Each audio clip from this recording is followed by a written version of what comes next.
Good evening, everyone.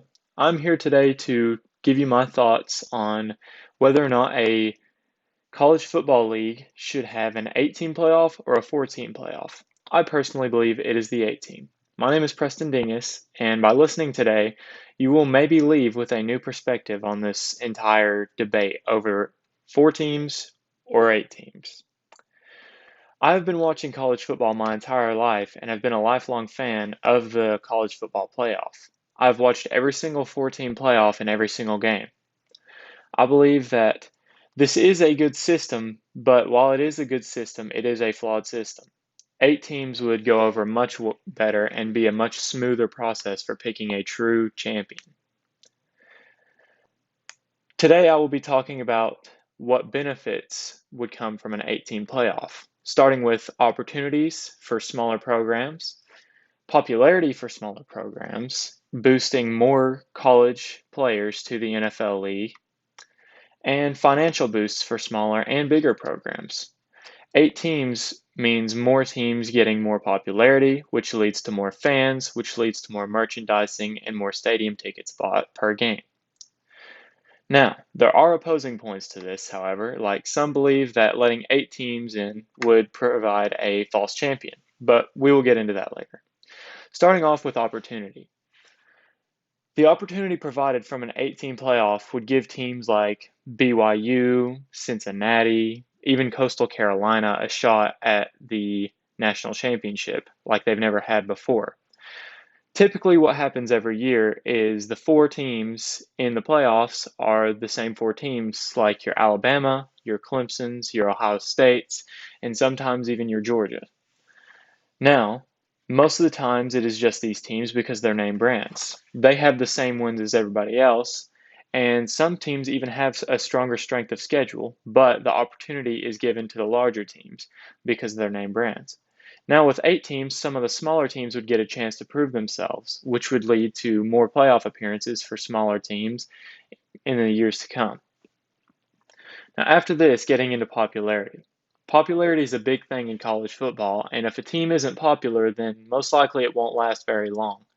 Because college football programs are fueled by the financial economy of their college. And if a college football team is not popular, it will not be bringing in enough revenue to keep the program alive.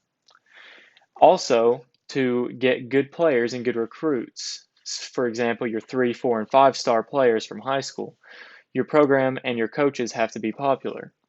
Now, this would give smaller schools a chance to show their program to all the scouts of America in the college football playoff setting. This would be a very great opportunity for all the teams to increase their PR ratings for both their coaches, their staff, their players for the NFL, and their football program and college in general. Next, I will talk about the financial benefits of an 8-team playoff.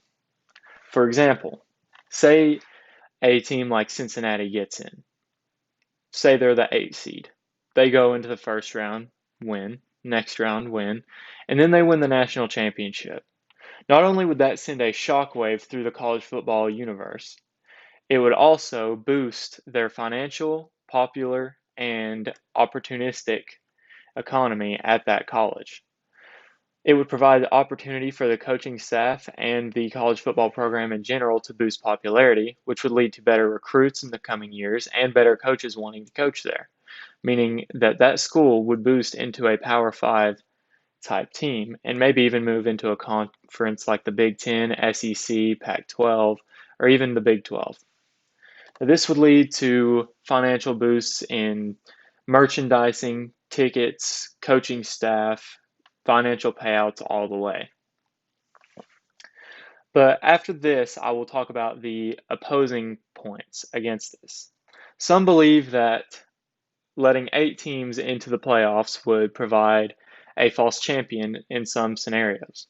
For example, what they mean by this is say a team like Cincinnati got in. Now they will be playing, if they were the 8 seed, they would be playing the number 1 seed, let's say it's Ohio State. There are times where a team cannot play their best and they call it a fluke. And some believe that enough flukes would lead to a false champion, where there were better teams who deserved the title more than that team did. But the counter argument to this, and my point, is that even if there are flukes, for a team to both get in the top 8 at the end of the season and to beat 3 more top 8 opponents is worthy of a national championship, either way you want to spin it. Now, to conclude this, I will end by saying that the college football playoff should be expanded to 8 teams because this would provide more opportunity, popularity, and most of all, financial opportunity for all the college football programs involved. This is a great opportunity to spread out the college football world and make it, one, more interesting, and two, more action-packed. With the opposing points saying there are false champions, while some people may believe that is valid, there are counterclaims to go against it. All I want to end by saying is that I think the answer is clear, and if you don't believe so, then that is your own choosing. But if someone asked you now, should the college football playoff be expanded to 8 teams? I think I know what everyone would say.